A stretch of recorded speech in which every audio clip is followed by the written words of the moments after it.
అమ్మా నా tiffin box ఎక్కడుంది? నాకు ఆఫీస్ టైం అవుతుంది. ఈ రోజు ఏం వంట చేయలేదురా, నాకు నడుము నొప్పిగా ఉంది. సరే అమ్మా, నేను బయటే తింటాను.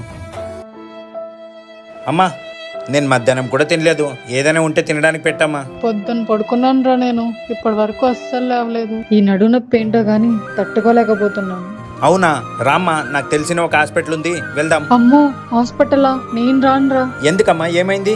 లాస్ట్ టైం హాస్పిటల్కి వెళ్ళినప్పుడే ఆపరేషన్ అని భయపెట్టేశారు. నేను రానురా. అయ్యో, ఆపరేషన్ అలాంటిది ఏం లేదమ్మా, నువ్వెందుకు భయపడుతున్నావు? జస్ట్ ఒక ఇంజెక్షన్ తోనే మన నొప్పి మొత్తం పోగొట్టేస్తున్నారు. అవునా, అదెక్కడ్రా? నువ్వు త్వరగా రామా, నేను తీసుకెళ్తా. హాయ్ ఫ్రెండ్స్, ఈ రోజు అయితే నేను మా అమ్మని శిఖర పెయిన్ మేనేజ్మెంట్ సెంటర్ కి అయితే తీసుకొచ్చేసాను. ఈ రోజుల్లో ఏజ్ పెరిగే కొద్దీ నడుము నొప్పి, మోకాల నొప్పి అయితే కామనే, కానీ దాన్ని నెగ్లెక్ట్ చేయడం మాత్రం చాలా డేంజర్. ఇక్కడ స్పెషాలిటీ ఏంటంటే ఒక్క టాబ్లెట్ ఇవ్వకుండా, ఏ ఆపరేషన్ చేయకుండా, జస్ట్ ఒక ఇంజెక్షన్ తోనే ఈ నడుము నొప్పిని, మోకాల నొప్పిని తగ్గిస్తారు. ఇక్కడ senior most pain specialist doctor Mohan Erva గారిని అయితే కలిశాను. డాక్టర్ గారు అయితే నడుము నొప్పి గురించి, మోకాల నొప్పి గురించి ఎటువంటి ప్రాబ్లమ్స్ ఉంటాయో మొత్తం ఎక్స్ప్లెయిన్ చేశారు. మీ ఇంట్లో కూడా మోకాళ్ళ నొప్పి గురించి, నడుము నొప్పి గురించి ఎవరైనా బాధపడుతుంటే దిల్సుఖ్ నగర్ లో ఉన్న శిఖర పెయిన్ మేనేజ్మెంట్ సెంటర్ కి అయితే తీసుకెళ్ళండి.